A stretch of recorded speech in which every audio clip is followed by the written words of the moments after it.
विदेश में नौकरी की चाहत कई भारतीयों में होती है। कुछ अपनी काबिलियत पर ये मुकाम हासिल करते हैं तो कुछ शॉर्टकट का रास्ता अपनाते हैं।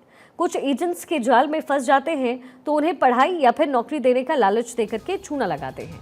ये खबर उन सभी लोगों को देखनी चाहिए जो विदेश में जाकर सेटल होना चाहते हैं। दरअसल ये जो मामला है वो कंबोडिया से जुड़ा हुआ है।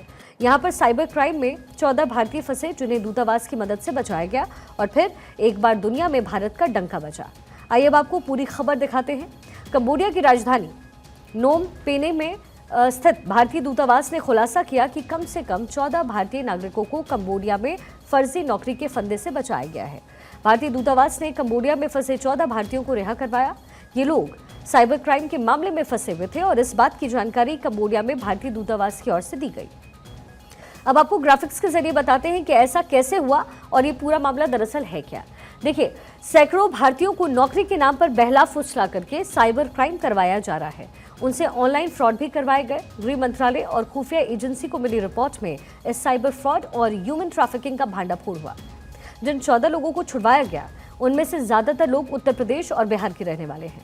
फिलहाल इन लोगों को एक एनजीओ की देखरेख में रखा गया है और जल्द ही इनके वतन वापसी की उम्मीद भी जाहिर की जा रही है। ऐसे कई भारतीय हैं जो विदेशों में इस तरह की घटनाओं के शिकार होते हैं और ये केस भी उनकी सबसे सटीक उदाहरण है। कंबोडिया में इन लोगों को नौकरी का झांसा देकर साइबर अपराध के जाल में फंसाया गया था। दूतावास ने कहा है कि जो कंबोडिया में भारतीय नागरिकों को सक्रिय तौर पर बचा रहा है। आइए अब आपको ये बताते हैं कि कैसे ये मामला दुनिया के सामने आया। दरअसल कंबोडिया में फंसे भारतीयों ने एक वीडियो सोशल मीडिया पर पोस्ट किया और मोदी सरकार से गुहार लगाई। भारतीयों ने आपबीती सुनाई और बंधक होने की कहानी बताई, जिसके बाद विदेश मंत्रालय एक्शन मोड में आया। अब आप जरा गुहार लगाने वाला वो वायरल वीडियो भी देखिए। ये इंडियन एम्बेसी को हम लोग सूचना देना चाहते हैं कि हम लोग कंबोडिया में 1 महीना, किसी का 2 महीना, 3 महीना हो चुका है। यहाँ पे हम लोगों का रेस्क्यू किया गया है और रेस्क्यू करके कंबोडिया पुलिस हम लोगों को 5 दिन तक लॉकअप में रखा और उसके बाद यहाँ पे अपने कंबोडिया के हेडक्वार्टर में ले आकर किसी एनजीओ के हवाले हमें सौंप दिया गया है। एनजीओ हमें अपने पास आज लेकर आया है और एनजीओ से जब हमने पूछा कि हमें इंडिया आने का कितने दिन का प्रोसेस है तो वो बता रहे हैं कि इसका प्रोसेस में 3 महीने का टाइम लगता है। तो हम यहाँ 3 महीने करेंगे क्या? तो इंडियन एम्बेसी से हमारी गुजारिश है कि जल्द से जल्द हमें इंडिया बुलाया जाए। ये टोटल इतने बंदे हैं, टोटल हम 14 बंदे हैं जिनका रेस्क्यू किया गया है और हम घर जाना चाहते हैं जितनी जल्दी से जल्दी हो सके, क्योंकि हमारे घर वाले बहुत परेशान हैं। 15 दिन हमें बहुत प्रताड़ित किया गया है पिछली कंपनी में। हम यहाँ 5 दिन जेल में बंद थे और उसके बाद आज हम यहाँ पे किसी एनजीओ में आए हैं।